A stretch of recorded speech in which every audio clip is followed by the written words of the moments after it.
Good morning everyone. Welcome to all next exam. आज है 9 सितंबर और हम देखेंगे 9 सितंबर के कुछ करंट अफेयर्स। बाकी वीडियोस की तरह से इस वीडियो में भी थोड़ा मैं आपको डिटेलिंग दूंगा। इसमें लेवल टॉप क्वेश्चन जो हैं वो आज मैं इसमें ऐड नहीं करे हैं, तो पर जो आपकी करंट की न्यूज़ होंगी वो पूरी डिटेल्ड होंगी। तो वीडियो को लास्ट तक जरूर देखें और अपने फ्रेंड्स के साथ इसको ज़रूर शेयर करें।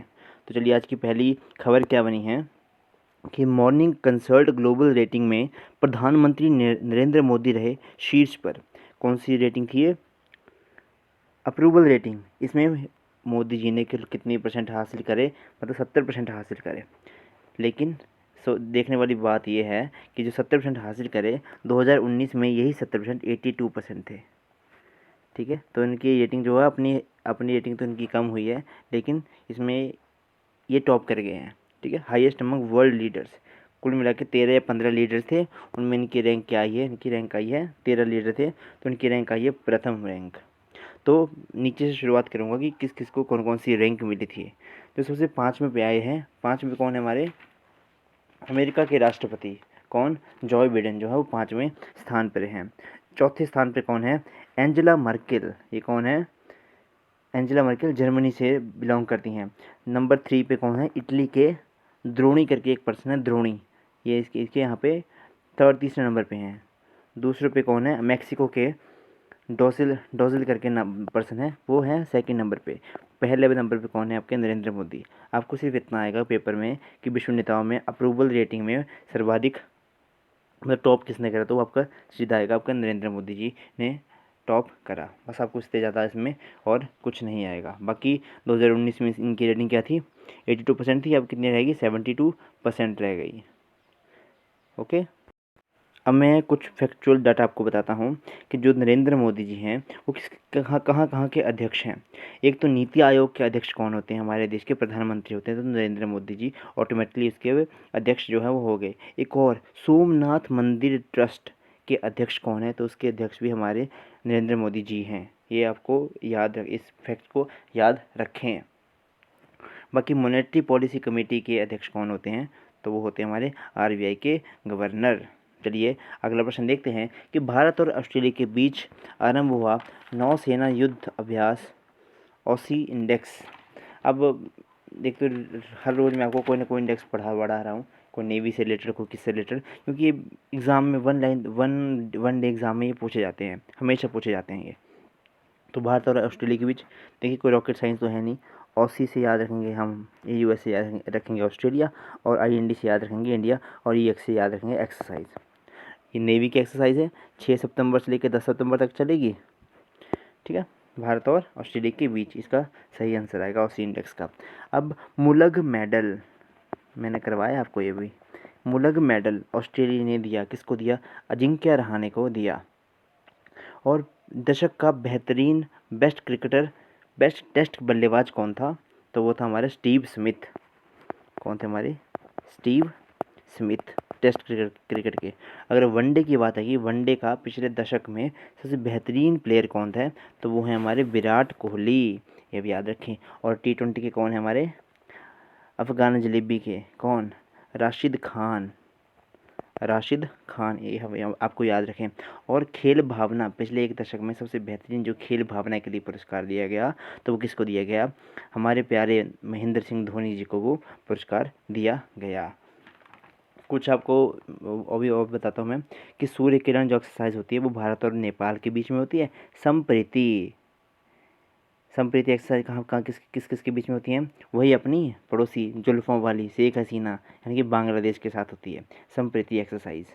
चलिए अगला प्रश्न देखते हैं कि स्पेस एक्स 15 सितंबर को इंस्पिरेशन 4 स्पेस फ्लाइट लॉन्च करेगा। अब इसमें होगा क्या?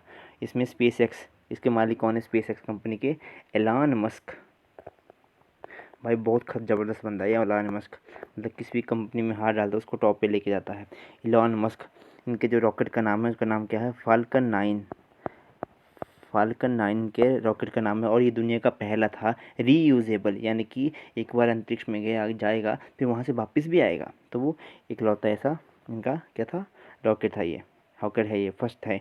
और इसमें इंस्पिरेशन 4 में क्या होगा? वही स्पेस फ्लाइट ले गए लोग यहाँ पे अंतरिक्ष में जाएगा। कहाँ से उड़ेगा ये?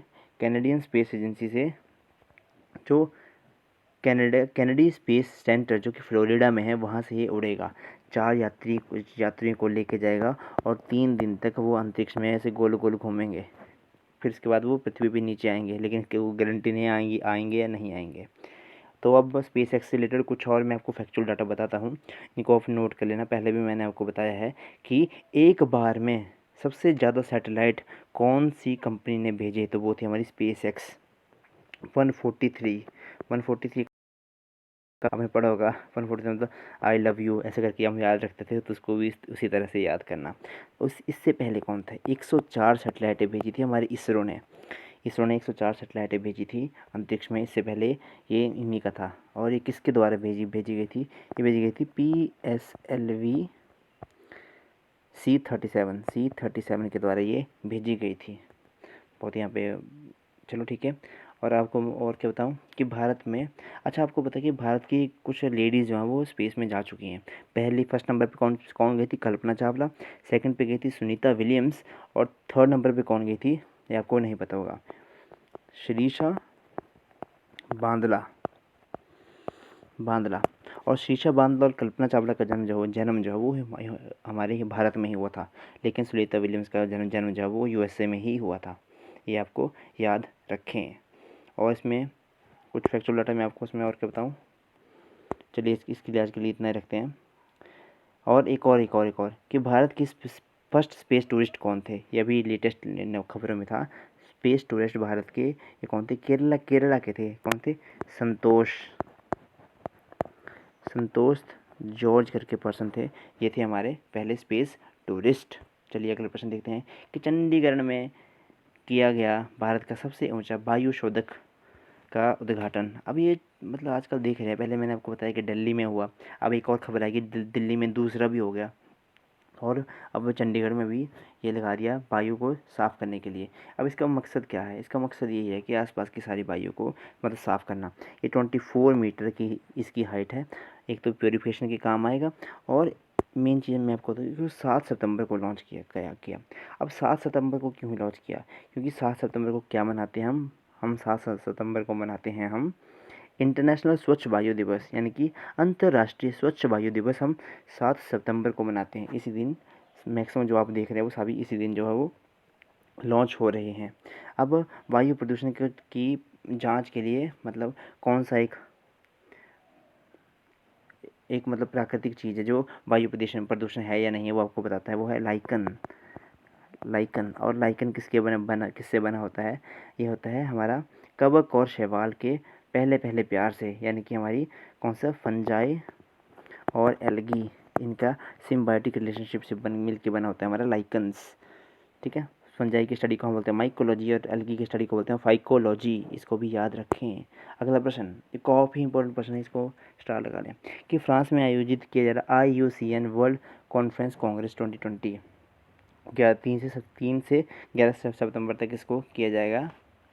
अब इसमें IUCN के पहले तो आपको फुल फॉर्म पता होना चाहिए। IUCN की फुल फॉर्म है international union for conservation nation. क्या था?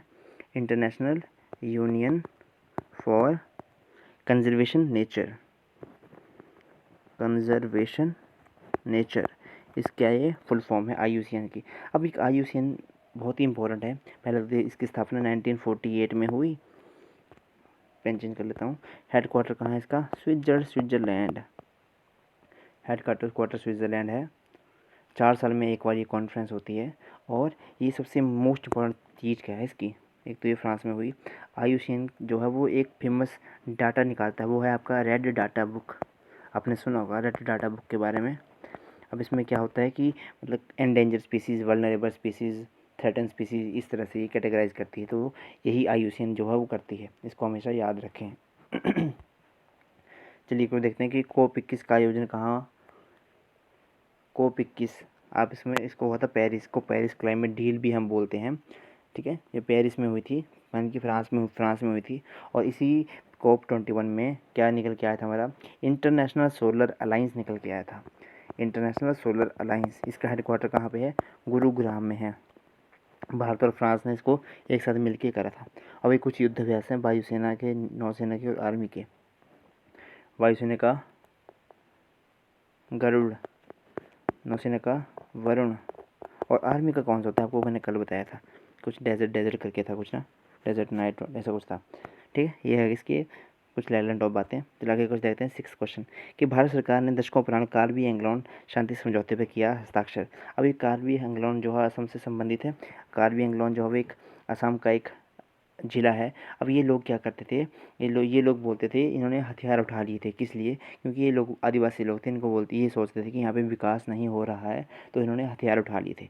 तो ये इनके बीच में हस्ताक्षर हुआ, किन किन के बीच में, एक तो कार्बी एंग्लोन के बीच में जो यहाँ के लोग हैं वहाँ के बीच में, एक स्टेट गवर्नमेंट के बीच में और एक सेंट्रल गवर्नमेंट के बीच में। और इसमें इन्होंने बोला कि 1000 करोड़ रुपया यहाँ पे खर्च किया जाएगा, मतलब विकास कार्यों के लिए। ठीक है, अब इन्होंने कुछ बातें करी कि ये क्या करेंगे, एक महीने में अंदर जो जितनी भी हिंसा होगी वो ख़त्म कर देंगे, आत्मसमर्पण कर देंगे अपने हथियारों सहित, और जो मुख्य धारा में लौट आएंगे, यानी कि जो जो मतलब मेन स्ट्रीम में है, यानी कि मतलब अच्छे अच्छे भलाई के कार्यों में ये मतलब सारे लोग लग जाएंगे। ये इन्होंने मतलब इस तरह से हस्ताक्षर करे इसमें इन्होंने। अब कुछ असम से रिलेटेड क्वेश्चन कि एक तो अम्बुबाची फेस्टिवल, ये आपको याद रखना है। अम्बुबाची मेला जो है वो कामाख्या देवी मंदिर में लगता है। ये कामाख्या देवी मंदिर कहाँ पे है, ये हमारे असम में है। अब बरगुआ, बिहू और सत्रिया ये असम के डांस हैं। बिहू और सत्रिया तो आपको याद रखने ही रखने हैं। अगला का तो क्वेश्चन है कि ध्रुव भारत का पहला परमाणु मिसाइल ट्रैकिंग जहाज 10 सितंबर को होगी लॉन्चिंग। भाई मोस्ट इंपॉर्टेंट कि देश का पहला न्यूक्लियर मिसाइल ट्रैकिंग शिप है ये। कौन सी शिप है, न्यूक्लियर मिसाइल, जो न्यूक्लियर मिसाइल जो वो अगर आएगी तो उसको ये पहले ट्रैक करेगा। उसका नाम क्या रखा है, ध्रुव। ये आपको मोस्ट इंपॉर्टेंट है, इसको याद रखना है, ध्रुव इसका नाम है। ठीक है, इसको आपको हमेशा याद रखना है। और कुछ फैक्चुअल डाटा, INS विराट, इसका नाम क्या है, ग्रैंड ओल्ड लेडी, हम INS विराट को बोलते हैं। और INS विक्रांत क्या है, विक्रांत है ये भारत का पहला इंडिजिनस युद्ध पोत है। ठीक है, ये कुछ आपको फैक्चुअल डाटा याद रखना है। अस्त्र क्या है, air to air missile. BrahMos क्या है, सुपर सोनिक क्रूज मिसाइल। निर्भय क्या है, सब सोनिक क्रूज मिसाइल। नाग क्या है, नाग एंटी टैंक मिसाइल। अग्नि और पृथ्वी सरफेस टू सरफेस मिसाइल। ये कुछ याद रखना है आपको। ठीक है, आपको मैं नेक्स्ट वीडियो में आपको डिटेल में करवा दूंगा, वो टेंशन ना लो आप। अगला है कि 2 साल के बच्चे को कोरोना वैक्सीन लगाने वाला दुनिया का पहला देश बना क्यूबा। भाई ये भी खतरनाक ही बंदे हैं, इन्होंने 2 साल के बच्चे को कोरोना वैक्सीन लगा दी। और मेन बात तो ये है कि इसको WHO से अप्रूवल भी नहीं मिला है, जस्ट ट्रायल बेस पे ही लगा दी। बेचारा बच्चा 2 साल के ही मतलब इसको कोरोना वैक्सीन लगा दी। ठीक है, तो कहाँ बनी, क्यूबा। क्यूबा, इसकी राजधानी क्या है, हवाना।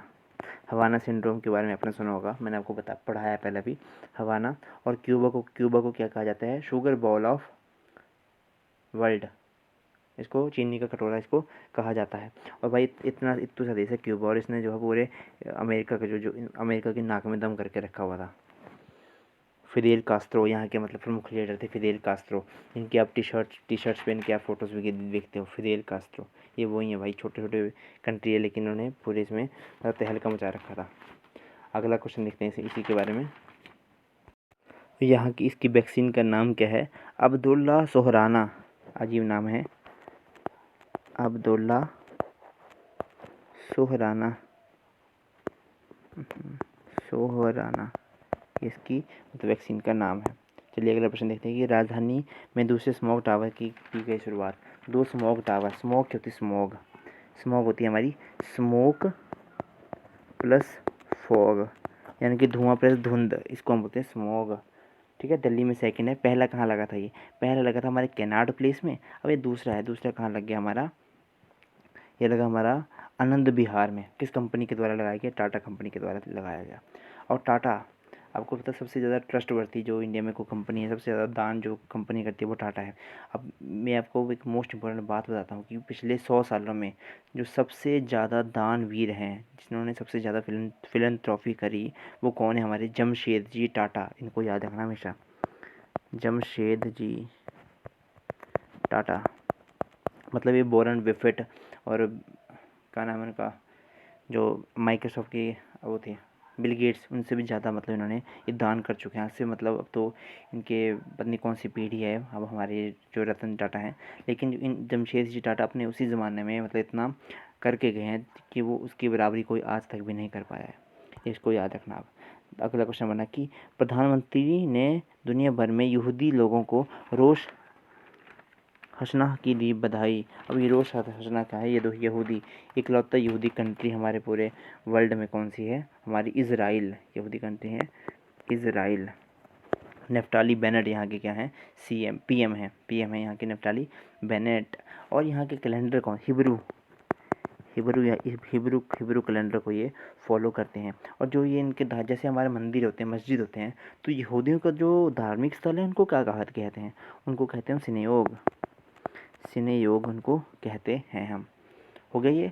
अब एक और महत्वपूर्ण प्रश्न कि इज़राइल और यूएई के बीच में एक बहुत ही बड़ा समझौता हुआ था, उसको कहते हैं हम अब्राहम अकॉर्ड, अब्राहम अकॉर्ड इनके बीच में हुआ था। चलिए आज का लास्ट प्रश्न, ये भाई चलिए यहाँ पे घूमने हैं, जब आपकी शादी होगी तभी सभी यहाँ पे घूमने चलेंगे। हम तो नहीं जाएंगे, लेकिन आपकी शादी हो तो यहाँ जरूर जाना। कि पर्यटन को बढ़ावा देने के लिए वाराणसी चुनार क्रूज सेवा की गई शुरू।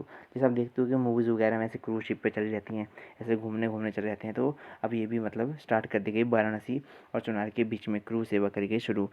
Okay, this is all for today. I hope अपने वीडियो जरूर देखिए, तो प्लीज़ लाइक करें, शेयर करें और चैनल को करें subscribe. Thank you and have a nice day.